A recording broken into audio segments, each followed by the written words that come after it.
Toulouse, la ville rose, est-elle en train de devenir Marseille, se demandent certains.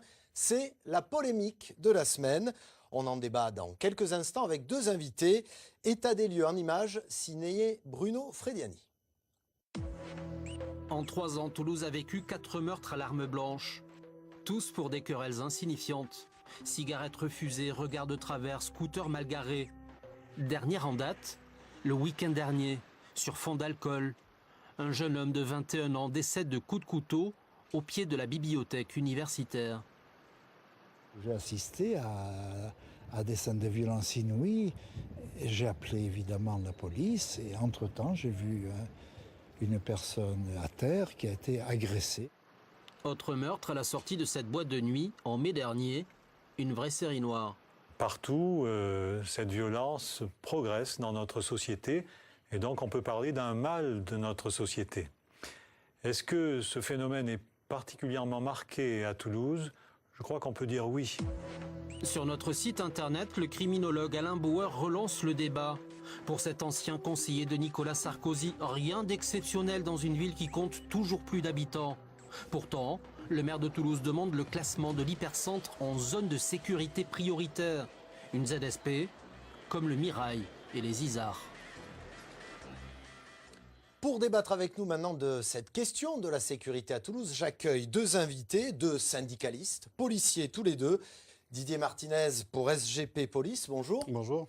Et Luc Escoda pour CFE-CGC Alliance, bonjour. Bonjour. Alors messieurs, une question simple, hein. Toulouse est-elle devenue de plus en plus violente, Didier Martinez ? L'actualité nous le démontre chaque jour, les faits divers, les attaques au couteau, les agressions avec des carjackings, beaucoup de violence et beaucoup d'atteintes à l'intégrité physique des personnes. C'est ça qui marque énormément le public, c'est de voir que les individus sans scrupules s'en prennent désormais par les vols de violence sur un véhicule à un conducteur qu'il faut frapper et qui systématiquement est malmené. Et on laisse à chaque fois des victimes meurtries, profondément choquées. Et c'est un phénomène particulièrement inquiétant pour nous, forces de l'ordre, bien entendu. Luc Escoda, on vient de parler d'une attaque nouvelle, mortelle à l'arme blanche. Est-ce qu'aujourd'hui on sort un couteau comme autrefois on en venait, j'allais dire peut-être plus simplement aux mains ? Heureusement que non. Bon, il y a toujours des attaques à l'arme nue, à main nue, pardon.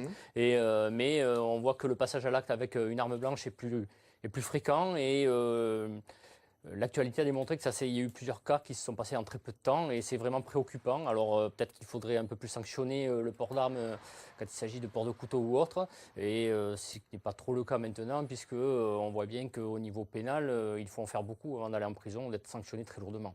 Cette idée politique qui a été évoquée à la fin du reportage par Bruno Frediani de mettre une ZSP, zone sécurité de prioritaire en centre-ville, vous en pensez quoi ?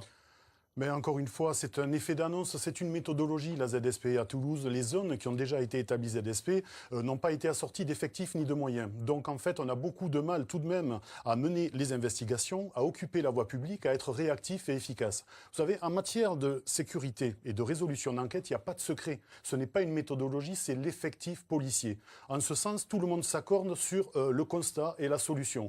Même le syndicat Alliance, qui il y a quelques années avait pourtant provoqué la perte de 10 000 policiers, aujourd'hui partagent notre analyse et on est tous d'accord, l'effectif c'est le nerf de la guerre. Pour contrer l'insécurité, pour mettre hors d'état de nuire les délinquants, il faut des policiers sur le terrain et pour mener les enquêtes, c'est primordial. Pour répondre sur les zones de sécurité prioritaire, déjà pour commencer, nous on appelle ça les zones sans policiers puisqu'il n'y a pas eu d'apport d'effectifs supplémentaires, c'est juste de la méthode comme dit monsieur Martinez. C'est quoi, on enlève les policiers de quelque part, hein, on les met dans les ZSP ? Voilà, exactement. C'est-à-dire que les policiers qui travaillent aujourd'hui sur les secteurs ZSP, ce sont plusieurs services de police sous coordination du préfet et voire du procureur de la République. On met les moyens, le focus sur un endroit où il y a des délinquances, mais en attendant, on les enlève sur d'autres endroits, et ce qui fait que la sécurité n'est pas assurée comme elle devrait l'être. Donc ensuite, sur le manque de policiers par alliance, bon, ça me fait doucement sourire, puisque sur Toulouse, de 2008 à 2012, la période d'application de la RGPP, on a quand même 170 fonctionnaires de plus sur Toulouse, avec la création de la compagnie de sécurisation, des unités territoriales de quartier, mais ce qu'il faut constater, c'est que ça a toujours été sous-dimensionné quand on compare par exemple avec Bordeaux où il y a 170 fonctionnaires de plus qu'à Toulouse, alors qu'il y a 200 000 habitants de moins. Ouais. Donc là, il y a une pour problématique. vous êtes d'accord là-dessus? Il y a Il vraiment faut une des moyens problématique à ce supplémentaires. La niveau-là. délinquance augmente, la population augmente, il faut absolument de l'effectif policier, mener les enquêtes. Et surtout, il faut l'idéologie, l'approche politique. Je veux dire, il faut sanctionner les individus, ne pas prendre les mêmes et recommencer. Ça, c'est un phénomène insupportable pour le policier, conditionné avec des obligations, des notifications et des contraintes. Et de Pour voir vous, on l'a qu'on bien prend les compris, il mêmes. faut que la justice suive derrière. Absolument. On vient de parler de Bordeaux à l'instant. Laurent, évidemment, on parle aussi beaucoup de la comparaison entre Toulouse et Marseille. A-t-on raison de le faire? Toulouse, Marseille sur Garonne, on l'entend, on le lit, que faut-il en penser? Eh bien, c'est de la bouillabaisse. C'est de la bouillabaisse parce qu'il y a bien un port à Toulouse, c'est le port Saint-Sauveur. Mais il n'en demeure pas moins que les situations ne sont pas comparables. Didier Martinez a insisté sur la violence ordinaire. Or, les Isards ne sont pas le quartier du panier à Marseille. Il n'y a pas de structures mafieuses, de quadrillage du terrain, de règlement de compte. Il y en a parfois quelques coups de Kalachnikov, mais on n'est pas dans la même situation. On est plutôt là dans une sorte d'incantation médiatique. On essaie un peu de faire peur. Les syndicats policiers ont parfois aussi intérêt de faire peur pour demander plus de moyens. Mais ce qui est certain, c'est qu'il faut quand même se méfier. La sécurité est une chose trop sérieuse pour laisser parfois aux policiers uniquement ou aux journalistes simplement. Lucky Skoda, ces règlements de compte à la Kalachnikov, aux Isards, au Mirail, vous analysez ça comment, vous? Sur la méthode, on pourrait comparer ça à une dérive marseillaise, puisque c'est radical, c'est hyper violent.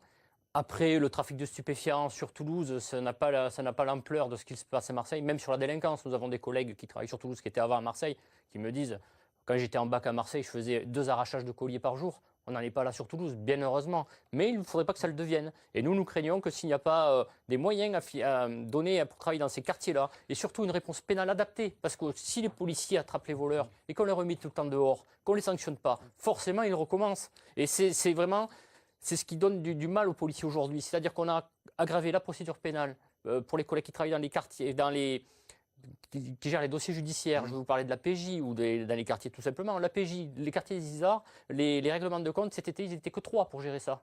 Ça vous donne 3 de vos collègues pour 3 gérer... collègues de la PJ pour gérer le dossier des Isards. Ils sont 6 au complet. Donc il y a vraiment un gros problème à ce moment-là pour traiter la délinquance. Ce n'est pas avec des moyens comme ça qu'on va y arriver. Si on veut surveiller des délinquants, il faut faire des surveillances sur le terrain, des écoutes téléphoniques, il faut des filatures, des fois il faut partir à l'étranger. Et ce n'est pas avec 3 collègues ou 6 collègues au complet qu'on va y arriver. Donc ça, à titre d'exemple, vous voyez, c'est le manque d'effectifs est flagrant. Et ensuite, dans la mesure où la procédure est compliquée, les collègues ils sont plus à surveiller le travail qu'ils font administrativement que de mener leur enquête. Il faut voir qu'une économie souterraine existe bel et bien dans beaucoup de quartiers. Les Isards est le dernier à avoir été labellisé ZSP.